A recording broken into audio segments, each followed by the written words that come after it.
For this cycle, you're going to be working on an elbow strike. My board holder is going to hold the board at a horizontal angle, meaning that the line goes across parallel to the floor.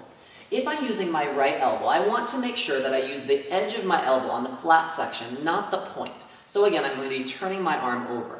From here, I'm going to line up in the board in front stance. The last 2 inches of my elbow will hit the last couple inches of the board. Parents, make sure you're holding at the edge of that board, that way your child has maximum security as they break.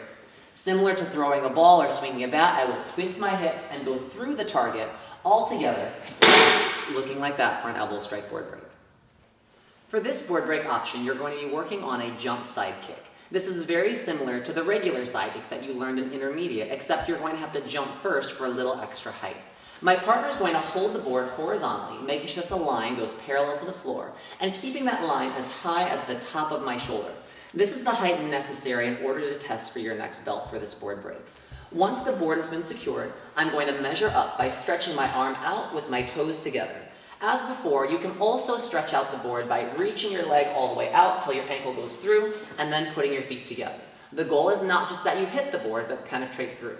Once I've gained my distance, I'm going to step into a middle stance. I will step together with my knees being bent, jump up, and then perform the kick. Remember, the goal is not just to touch the board, but to push through the board. Altogether, the jump side kick will look like this.